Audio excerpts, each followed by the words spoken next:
Hello friends, Saturday recipes la இன்னைக்கு நம்ம பார்க்க போற ரெசிபி மனம் மணக்கும் சுவையான பூண்டு குழம்பு. இந்த குழம்பு செய்யும்போது வீடே அப்படியே கமகமன்னு ஸ்மெல் இருக்கும். அந்த ஸ்மெல்லிலே எல்லாரையும் சாப்பிடுறதுக்கு தூண்டும். அந்த மாதிரி ஒரு டேஸ்டான பூண்டு குழம்பு எப்படி செய்யறதுன்னு சொல்லி பார்க்கலாம். வீடியோக்குள்ள போறதுக்கு முன்னாடி நம்ம சேனலை சப்ஸ்கிரைப் பண்ணாதவங்க சப்ஸ்கிரைப் பண்ணிக்கோங்க. அப்பதான் நான் போடுற வீடியோஸ் உடனே உங்களை வந்து சேரும்.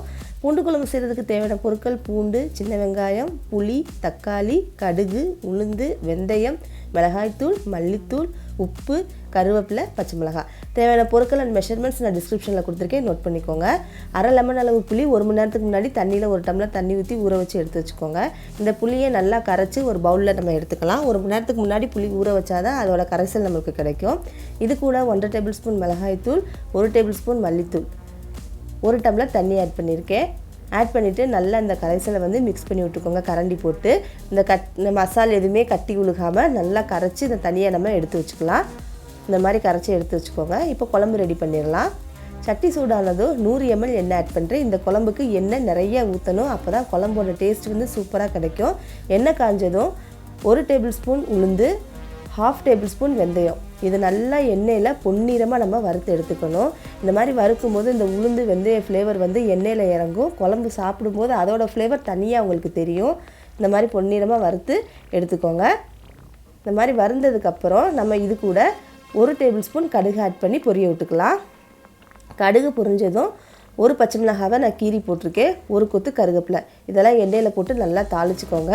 இதோட ஃப்ளேவரெல்லாம் நல்லா எண்ணெயில் இறங்குனதுக்கப்புறம் நம்ம 100 கிராம் வெள்ளைப்பூடு தோல் உரிச்சு இது மாதிரி பெரிய பூண்டாக வாங்கிக்கோங்க.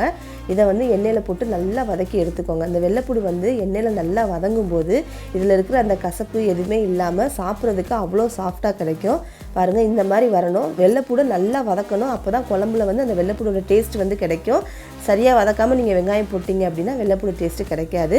இந்த மாதிரி வதங்கினதுக்கப்புறம் நம்ம 100 கிராம் சின்ன வெங்காயம் ஆட் பண்ணியிருக்கேன். ஆட் பண்ணிவிட்டு இதையும் நல்லா அந்த வெள்ளைப்பூடோட வதக்கி எடுத்துக்கோங்க. இந்த மாதிரி நம்ம வெள்ளைப்பூடை வதக்கும்போது நிறைய பேர் குழம்பு சாப்பிடும்போது வெள்ளைப்பூடை தனியாக எடுத்து வச்சுருவாங்க. இப்படி வதக்கும்போது அந்த வெள்ளைப்பூடு வந்து எடுத்து சாப்பிடுவாங்க. ஏன்னா அதில் எந்த ஒரு காட்டமும் இல்லாமல் செம டேஸ்ட்டாக இருக்கும். வெங்காயம் வெள்ளைப்பூடு வதங்கினதுக்கப்புறம் 1 தக்காளி பழம் நான் இதில் போட்டிருக்கேன். கூடவே இந்த ரெசிபிக்கு தேவையான அளவு உப்பு போட்டு நல்லா அந்த தக்காளி வந்து மேஷ் ஆகணும், அந்த அளவுக்கு வதக்கி எடுத்துக்கோங்க. நம்ம இந்த 3ஐயும் வதக்குறதுல தான் குழம்போட டேஸ்ட்டே இருக்குது. வெங்காயம், வெள்ளைப்பூடு, தக்காளி இது நல்லா வதங்கணும். வதங்குறதுல தான் குழம்போட டேஸ்ட்டே நமக்கு கிடைக்கும். பாருங்கள், இந்த மாதிரி நல்லா வதங்கினதுக்கப்புறம் நம்ம கரைச்சி வச்சுருக்கிற புளி கரைசலை இதில் ஊற்றிடலாம். ஊற்றிட்டு மிக்ஸ் பண்ணி விட்டுக்கோங்க. பாருங்கள், குழம்பு கொதி வர ஆரம்பிச்சிருச்சு. நல்லா கொதிக்கணும். இந்த மாதிரி நல்லா கொதி வந்தனையும் கரண்டி போட்டு ஒரு தடவை மிக்ஸ் பண்ணிவிட்டு விட்டுருங்க. அடுப்பு நல்லா ஃபுல் ஃப்ளேமில் வச்சு ஒரு 10 நிமிஷம் குழம்பை கொதிக்க விடுங்க. குழம்பு வந்து நம்மளுக்கு நல்லா கெட்டியாக கிடச்சிரும். பாருங்கள், 10 நிமிஷம் கொதிக்க விட்டதுக்கப்புறம் நம்ம ஊற்றின எண்ணெயெல்லாம் பிரிஞ்சு சூப்பராக வெள்ளைப்பூடு குழம்பு ரெடி ஆயிடுச்சு.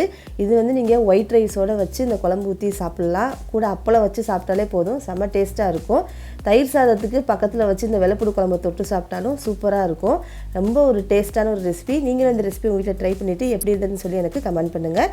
இந்த வீடியோ உங்களுக்கு பிடிச்சிருந்தா லைக் பண்ணுங்கள், ஷேர் பண்ணுங்கள். அப்படியே நம்மளோட சேனலையும் சப்ஸ்கிரைப் பண்ணிடுங்க.